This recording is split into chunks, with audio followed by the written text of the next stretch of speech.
నమస్కారం V7 city news కి స్వాగతం. వార్తల్లోని ముఖ్యాంశాలను చూద్దాం. శ్రీవారి వార్షిక బ్రహ్మోత్సవాలకి సర్వం సిద్ధమైన తిరుమల. విద్యుత్ దీపకాంతులతో వెలిగిపోతున్న శ్రీవారి ఆలయం. రాష్ట్ర ముఖ్యమంత్రి నారా చంద్రబాబు నాయుడు రేపు తిరుమల పర్యటన ప్రభుత్వం తరఫున పట్టు వస్త్రాలు సమర్పించనున్నారు. పలు ప్రారంభోత్సవాలలో పాల్గొననున్న ముఖ్యమంత్రి. 1,00,000 గోవులతో పాల డైరీని ఏర్పాటు చేయాలని టీటీడీని కోరిన యాదవ్ సంఘం నాయకులు. తిరుపతిలో వారాహి డిక్లరేషన్ బహిరంగ సభలో డిప్యూటీ సీఎం పవన్ కళ్యాణ్ సనాతన ధర్మంపై కీలక వ్యాఖ్యలు. దసరా నవరాత్రి ఉత్సవాలకి శ్రీకాళహస్తి అమ్మవారి ఆలయం ఏర్పాట్లు పూర్తి. రేపటి నుంచి ఒక్కో అలంకారంలో దర్శనమివ్వనున్న కనకదుర్గ అమ్మవారు. ఇక వార్తల్లోని వివరాలను చూద్దాం. తిరుమల శ్రీవారిని కేంద్ర మంత్రి ఎల్ మురుగన్, ఎమ్మెల్యే అమర్నాథ్ రెడ్డి దర్శించుకుని మొక్కులు చెల్లించుకున్నారు. ఆలయ అధికారులు దర్శన ఏర్పాట్లను చేసి ఆ శ్రీనివాసుని తీర్థ ప్రసాదాలతో పాటు శేష వస్త్రాన్ని బహుకరించారు.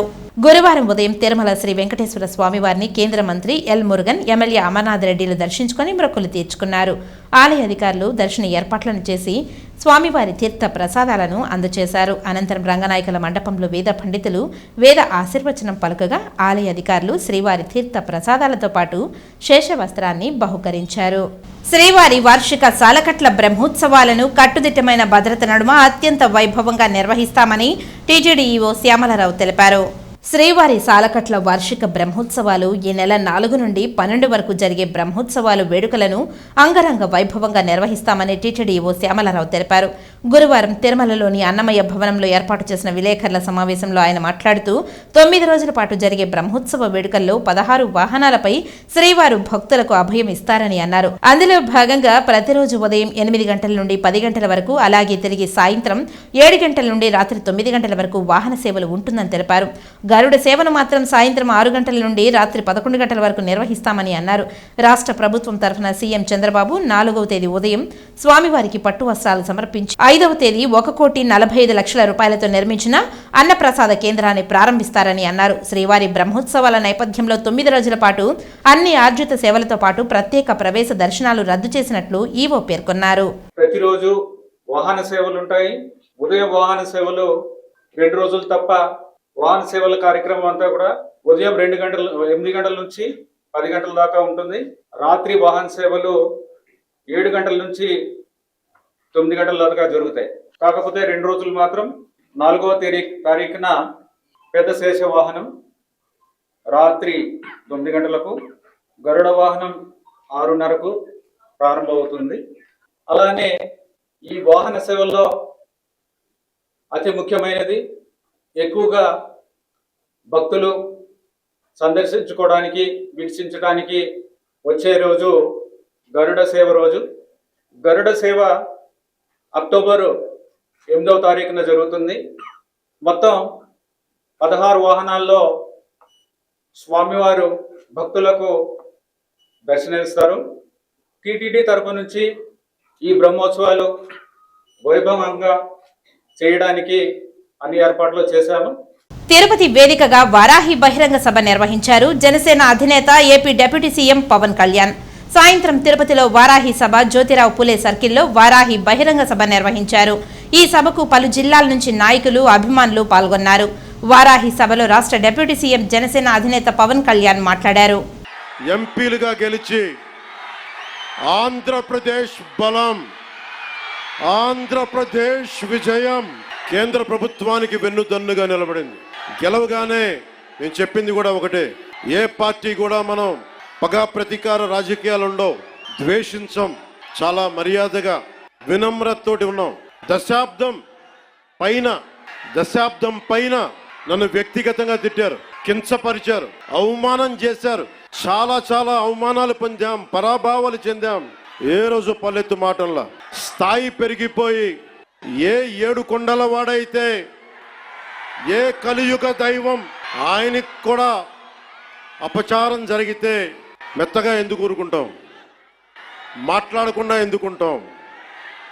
ప్రతి ఎలక్షన్ ప్రతిదీ రాజకీయ కోణంలోనే చూస్తామా? అన్ని రాజకీయాలేనా? అన్ని ఓట్ల కోసమేనా?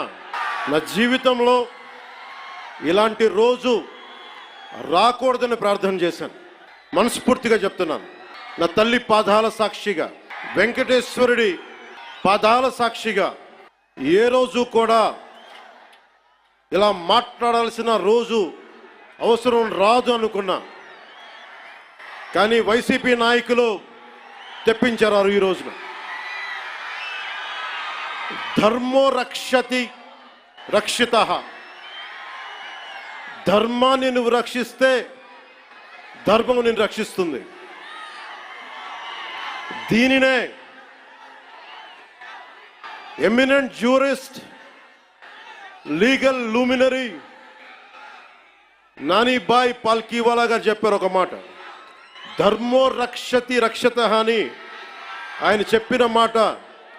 లా ఈజ్ కోడిఫైడ్ ధర్మాన్ని. ధర్మాన్ని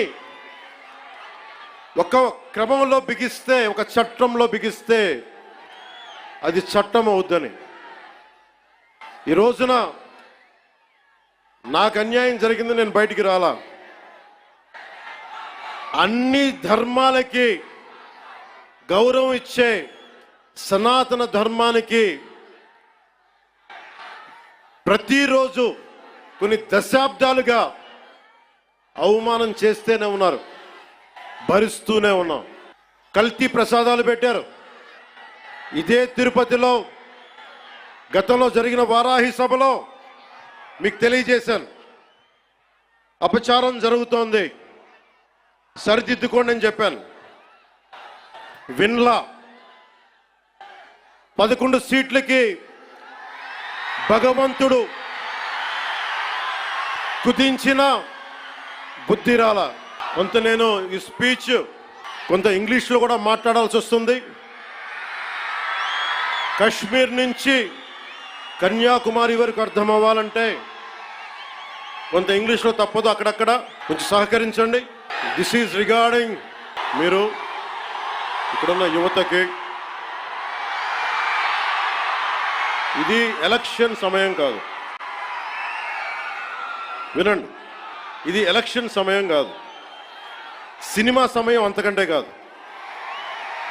ఇది భగవంతుడి సమయం. ఇది ముస్లిమ్స్ని, ఇస్లాం సమాజాన్ని చూసి నేర్చుకోండి.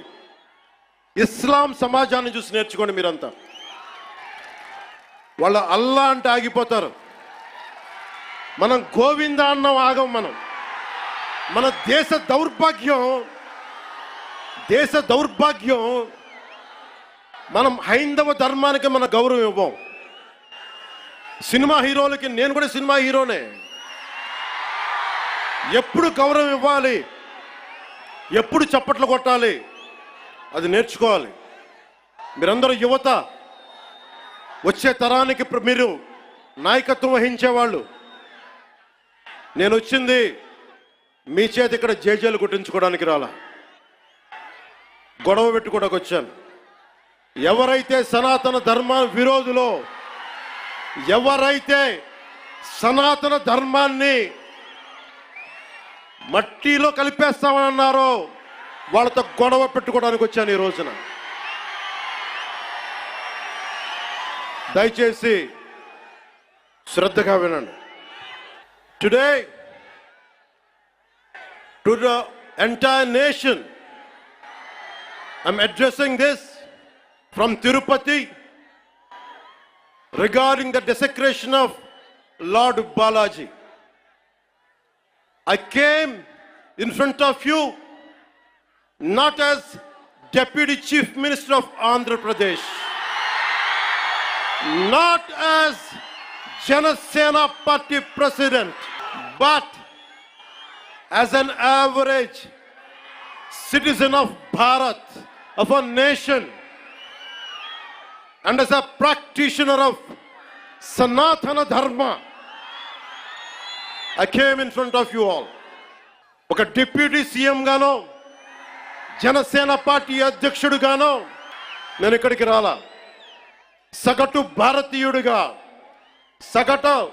సగటు హైందవ ధర్మాన్ని పాటించే హిందువుగా నేను మీ ముందుకు వచ్చాను.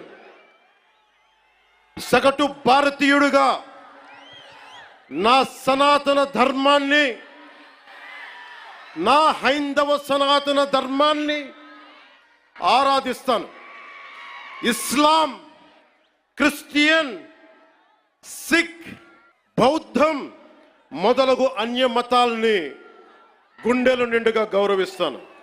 ఐ వర్షిప్ మై హిందూ సనాతన ధర్మ and I respect Islam, Christianity, Sikhism and Buddhism and all the dharmas existing in this world.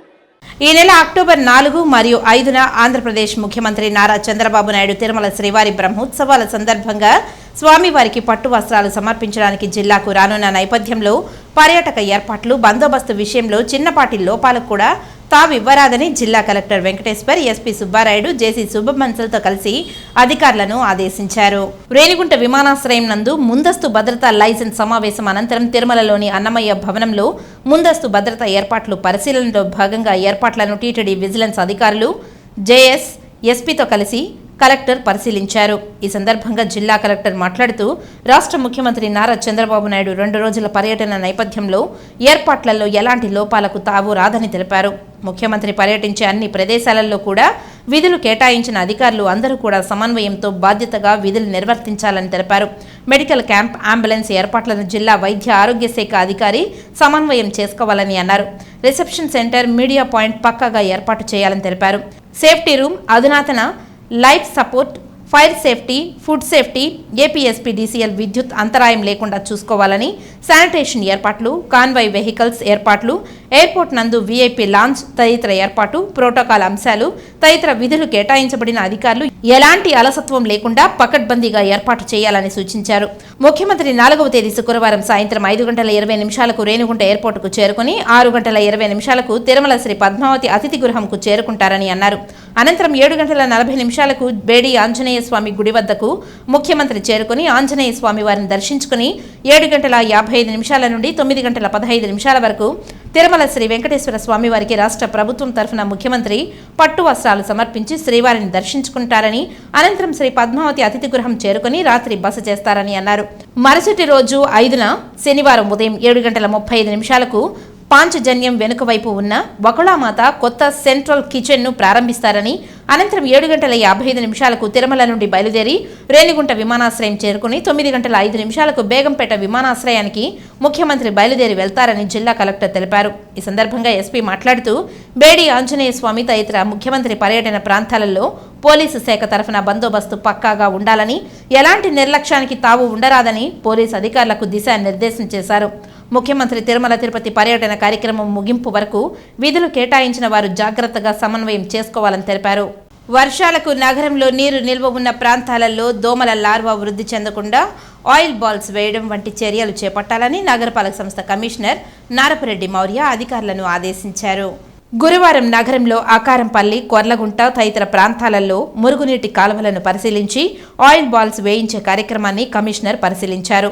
ఈ సందర్భంగా కమిషనర్ మాట్లాడుతూ ప్రస్తుతం వర్షాలు కురుస్తున్న నేపథ్యంలో నగరంలో ఎక్కడ కూడా నీరు నిల్వ ఉండకుండా చర్యలు చేపట్టాలని అన్నారు.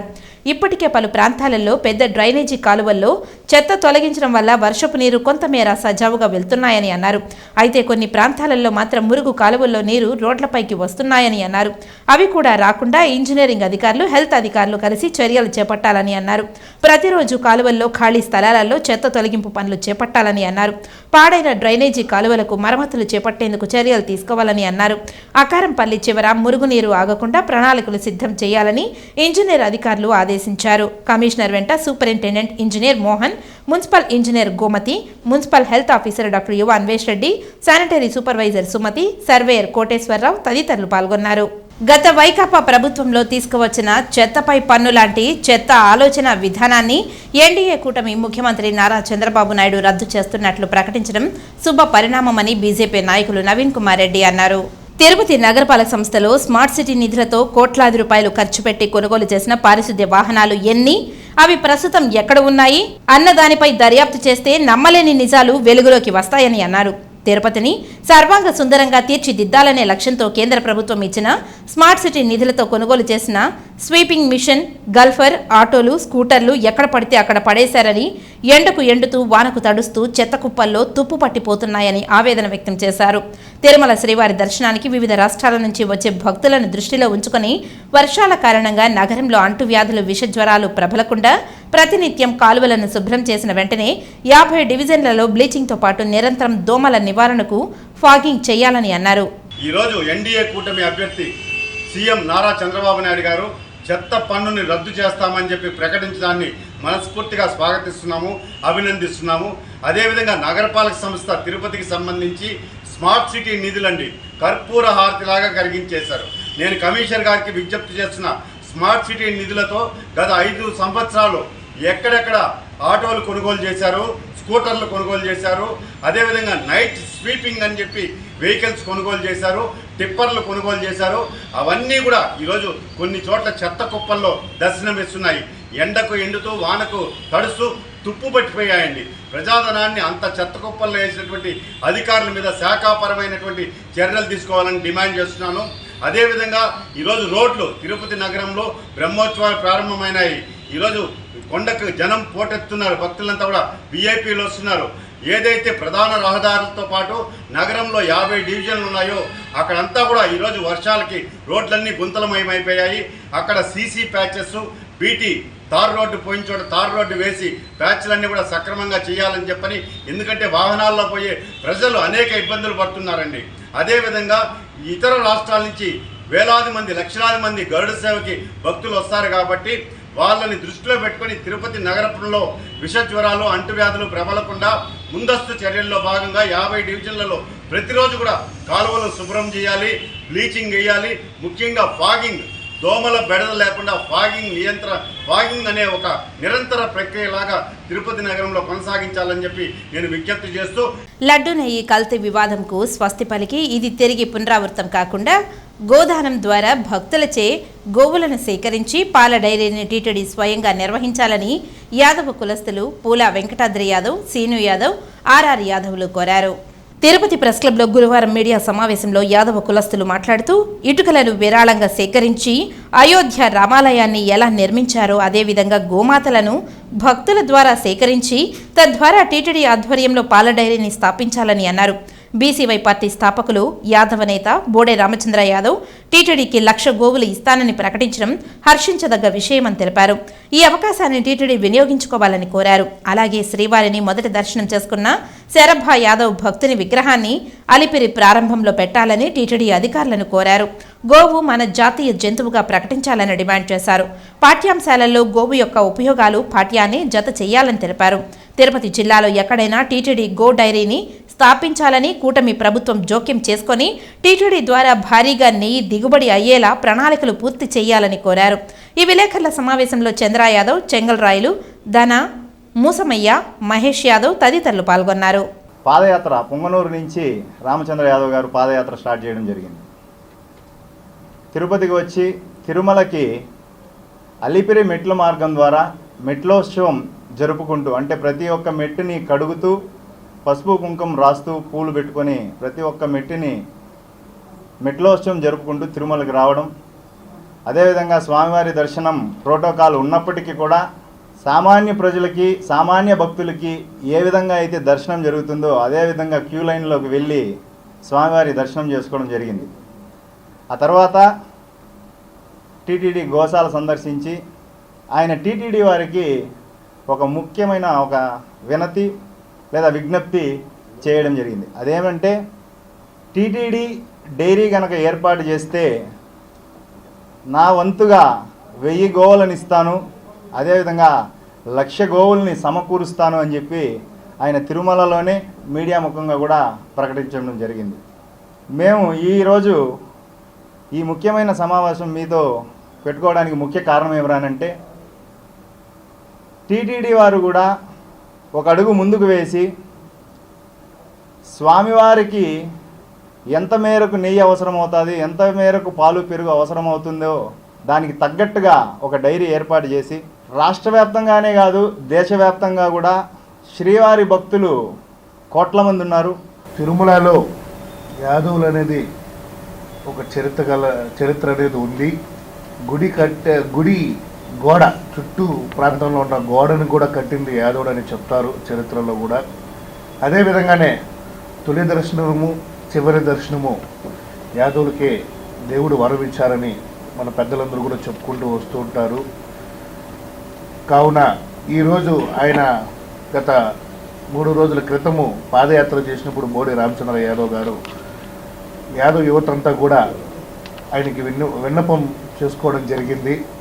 ఏమనగా సరబాయి యాదవ్ విగ్రహాన్ని అలిపిరి దగ్గర 10 మంది వచ్చి పోయే మన తిరుమలకు అలిపిరి దగ్గర విగ్రహాన్ని స్థాపించమని ఆయనకి అర్జీ కూడా పెట్టడం జరిగింది. దీనికి కూడా టీటీడీ వారు సహకరించాలని, అదేవిధంగా డిప్యూటీ సీఎం పవన్ కళ్యాణ్ గారు కానీ, అదే మన రాష్ట్ర ముఖ్యమంత్రి చంద్రబాబు నాయుడు గారు కానీ దీని పట్ల కొంచెము యాదవులు మనోభావాలు నిలబెట్టాలని కోరుకుంటున్నారు. అనేక మంది పండితులు గోవు గురించి అవగాహన ఉండే వాళ్ళకందరికీ కూడా ఒక బుక్ కోమేదం అని ఒకటి ఏర్పాటు చేసి ప్రపంచవ్యాప్తంగా అందరికీ అందుబాటులో ఉండేటట్టు ఆన్లైన్లో ఆఫ్లైన్లో ఏర్పాటు చేయాలని చెప్పి అప్పటి నుంచి విజ్ఞప్తి చేయడం జరుగుతుంది. మన భారతీయ సనాతన సంప్రదాయంలో మనిషి ఆరోగ్యంగా ఎక్కువ కాలం జీవించాడంటే ఆనాటి మన సాంప్రదాయంలో జాతీయ గోవులు ఒక మనిషికి ఒక 10 గోవులు పోషించేవారు. అప్పుడు ఆ గోవు పాలైతేనేమి, వెన్నైతేనేమి, మజ్జిగైతేనేమి, పెరుగైతేనేమి ప్రతి ఒక్కటి తీసుకొని ఆరోగ్యవంతంగా ఉంటా ఉన్నారు. ఇప్పుడు ఆ గోవులు చాలా వరకు చాలా కారణాల వల్ల విదేశాలకు వెళ్ళిపోయాయి, నశించాయి. తర్వాత ఈ మెడిసిన్ అనేది ఎక్కువ వాడడం జరిగింది. ఒక చిన్న వ్యాధి కూడా 10 రకాల మెడిసిన్స్ వాడడం జరిగింది. మనం ఒక 50 years ముందు చూసుకుంటే ఈ ఆవుకు సంబంధించిన పాల పదార్థాలకు సంబంధించి ఎక్కువ తీసుకుంటూ ఉన్నాము. ఆరోగ్యం చాలా బాగుంది, శక్తివంతంగా ఉన్నాము. ఇప్పుడు అమెరికాలో కానీ యూకేలో అయితేనేమి 90 years 100 years వాళ్ళ క్లైమేటికల్ కండిషన్స్ అన్నీ శుభ్రంగా ఏర్పరచుకున్నారు. మనకి ఏదైతే సనాతన సంప్రదాయంలో గోవు యొక్క విశిష్టత గురించి చాలా క్లుప్తంగా ఉంది చరిత్రలో కూడా. తిరుచానూరులోని బండమిట్ల వీధిలో తమ అమ్మమ్మ ఎల్లమ్మ స్థలంలో కాపురముంటూ దుకాణం నడుపుకుంటున్నామని 3 రోజుల క్రితం సాయంత్రం కొందరు తమ షాపుపై దాడికి దిగి మొత్తం రేకుల షెడ్లను తోసివేశారని బాధితులు ఆవేదన వ్యక్తం చేశారు. తిరుపతి ప్రెస్ క్లబ్లో గురువారం మీడియా సమావేశంలో బాధితులు ఈ సందర్భంగా మీడియాతో మాట్లాడారు. మేము తిరుచానూరు గేట్ నెంబర్ 5 దగ్గర మా మీద దాడి జరిగింది. ఆ టైంలో ఎవరు లేని ప్రకారం చాలామంది వ్యక్తులు మా మీద దాడి చేశారు. పోలీస్ అప్పటికి నేను సిఐకి సార్కి ఫోన్ చేస్తే సిఐ సార్ అందుబాటులో లేరు, మా మీద ఏ యాక్షన్ తీసుకోలేదు. మా పక్కనే ఉన్న తిరుచానూరు పోలీస్ స్టేషన్కి వెళ్ళగా మేము కంప్లైంట్ రాసిచ్చిన ఎఫ్ఐఆర్ ఫైల్ చేయలేదు. మేము ఇచ్చిన కంప్లైంట్ కాకుండా వేరే కంప్లైంట్ కట్టి సిఐ సార్ దగ్గరికి వెళ్ళి మేము మాట్లాడినప్పుడు సార్ వాళ్ళ ల్యాండ్లో వాళ్ళ ఇష్టము అనేసి అని మా మీద ఇది చేశారు. మా మీద ఎటువంటి చర్యలు తీసుకోలేదు. మేము అక్కడ ఉన్న టైంలో నేను ఒక్కటే ఉన్నప్పుడు ఒక 40 మంది వ్యక్తులు నా మీద దాడి చేశారు. దానికి సంబంధించిన ఫోటోలు వీడియోలు అన్నీ నా దగ్గర ఉన్నాయి. పైన వ్యక్తులు ఉన్న వాళ్ళు వచ్చి చర్యలు తీసుకోవాల్సిందిగా కోరుతున్నాను.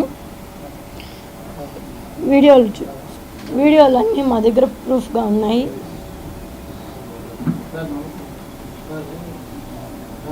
నేను ఒకటే ఉన్నప్పుడు జరిగింది ఈ సంఘటన. దాడి చేసిన వాళ్ళు జయచంద్ర, రమేష్, ప్రసాద్, లక్ష్మీదేవి అనే వ్యక్తులు మా మీద దాడి చేశారు. వాళ్ళకి సంబంధించిన 30 మంది పని చేసే వాళ్ళు మా మీద వచ్చి మమ్మల్ని కొట్టి మమ్మల్ని హింసించి ఎక్కడంటే అక్కడ కొట్టారు. కమ్మీలతో రాడ్లతో కొట్టారు. ఏమి అని అడిగితే మీకేం సంబంధము అంటే మీరు బయట వెళ్తారా లేదా మిమ్మల్ని చంపేదానికి కూడా మేము వెడకాడము అనే మా మీదకి మాట్లాడారు. వాళ్ళు రమేష్ అనే అతను ఎక్కువ తీవ్రంగా నన్ను రాడ్లతో కొట్టాడు. దానికి సంబంధించిన వీడియోలు కూడా మా దగ్గర ఉన్నాయి. మేము షాప్లో ఉంటే ల్యాండ్ మాది అని వచ్చి మా మీద దాడి చేశారు. తిరుచానూరు గేట్ నెంబర్ 5 1-37/C ఆ ల్యాండ్కి సంబంధించింది. మేము మా తల్లిదండ్రులు లేనప్పుడు మా మీద దాడి జరిగింది. అంత చూసుకొని జేసీబీతో వచ్చి అంత పడగొట్టారు. మా సామాన్లు అన్నీ అలానే ఉన్నాయి. ఇప్పుడు కూడా మేము ఏమీ సామాన్లు కూడా తీయలేదు. మాదే, మా దగ్గర మా మీద ఉంది. మా ఎర్రమ్మ మా అమ్మమ్మ పేరు మీద ఉంటే పసుపు కుంకాల తరపున మా అమ్మగారికి ఇచ్చారు. మేము అక్కడ రేకుల షెడ్ వేసుకొని అక్కడే ఉన్నాము. మా పేరు మీద మీటర్లు ప్రతి ఒక్కటి మా పేర్ల మీదే ఉన్నాయి. అయినా కూడా సిఐ గారు మా పేపర్లు ఏవి చూడకుండా వాళ్ళ ల్యాండ్ అని చెప్పి ప్రోత్సహించారు.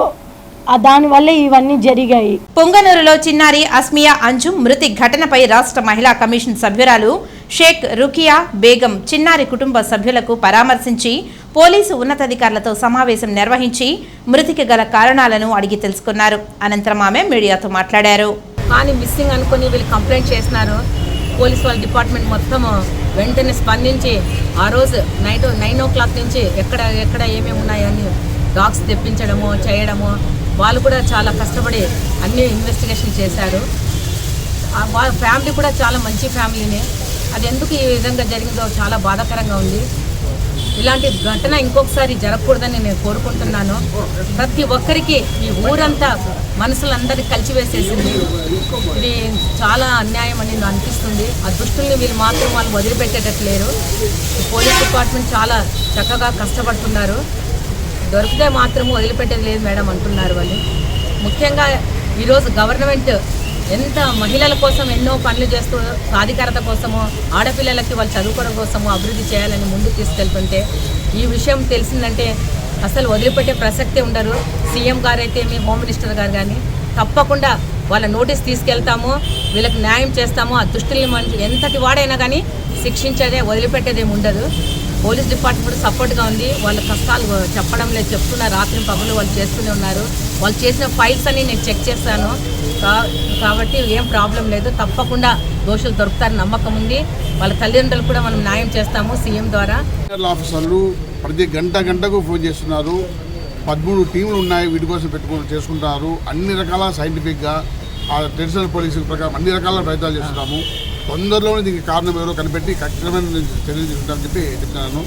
ఇవన్నీ వాళ్ళ డీటెయిల్స్ వచ్చిన తర్వాత తదుపరి మాట్లాడతాం. శ్రీకాళహస్తీశ్వర స్వామివారి దేవస్థానానికి అనుబంధమైన శ్రీ కనకాచలం గిరిపై వెలసి ఉన్న శ్రీ కనకదుర్గమ్మ వారికి దేవి నవరాత్రి బ్రహ్మోత్సవాలలో భాగంగా మొదటి రోజు అమ్మవారికి కలిసి స్థాపన పూజా కార్యక్రమంలో పలు రకాల సుగంధ ద్రవ్యాలతో అభిషేకించి ధూపదీప నైవేద్యాలు సమర్పించారు. హిందువులు అత్యంత భక్తి శ్రద్ధలతో జరుపుకునే పండుగ దసరా ఒకటి. మొత్తం 9 రోజుల పండుగ దేవి నవరాత్రి ఉత్సవాలుగా పేర్కొంటారు. నవరాత్రుల్లో అమ్మవారు ఒక్కో రోజు ఒక్కో అవతారంలో దర్శనమిస్తుంటారు. నవరాత్రుల్లో మొదటి రోజు పాఠ్య, ఆ రోజు కలశ స్థాపన చేసి పూజ ప్రారంభిస్తారు. అదే సాంప్రదాయ పద్ధతిలో గురువారం శ్రీకాళహస్తి దేవస్థానం కార్యనిర్వహణాధికారి చంద్రశేఖర్ ఆజాద్ పర్యవేక్షణలో వేద పండితులు శాస్త్రోక్తంగా దసరా ఉత్సవాలను ప్రారంభించారు. ఈ కార్యక్రమంలో శ్రీకాళహస్తీశ్వర స్వామివారి దేవస్థానం కార్యనిర్వహణాధికారి ఎస్ఎస్ చంద్రశేఖర్ ఆజాద్ మరియు దేవస్థానం అధికారి, సిబ్బంది, భక్తులు అధిక సంఖ్యలో పాల్గొని అమ్మవారిని దర్శించుకున్నారు. వార్తలు ముగించే ముందు ముఖ్యాంశాలు మరోసారి. శ్రీవారి వార్షిక బ్రహ్మోత్సవాలకి సర్వం సిద్ధమైన తిరుమల, విద్యుత్ దీపకాంతులతో వెలిగిపోతున్న శ్రీవారి ఆలయం. రాష్ట్ర ముఖ్యమంత్రి నారా చంద్రబాబు నాయుడు రేపు తిరుమల పర్యటన ప్రభుత్వం తరఫున పట్టు వస్త్రాలు సమర్పించనున్నారు. పలు ప్రారంభోత్సవాలలో పాల్గొనున్న ముఖ్యమంత్రి. 1,00,000 గోవులతో పాల డైరీని ఏర్పాటు చేయాలని టీటీడీని కోరిన యాదవ్ సంఘం నాయకులు. తిరుపతిలో వారాహి డిక్లరేషన్ బహిరంగ సభలో డిప్యూటీ సీఎం పవన్ కళ్యాణ్ సనాతన ధర్మంపై కీలక వ్యాఖ్యలు. దసరా నవరాత్రుల ఉత్సవాలకి శ్రీకాళహస్తి అమ్మవారి ఆలయం ఏర్పాట్లు పూర్తి. రేపటి నుంచి ఒక్కో అలంకారంలో దర్శనమివ్వనున్న కనకదుర్గ అమ్మవారు. ఈ వార్తలు ఇంతటితో సమాప్తం. నమస్కారం.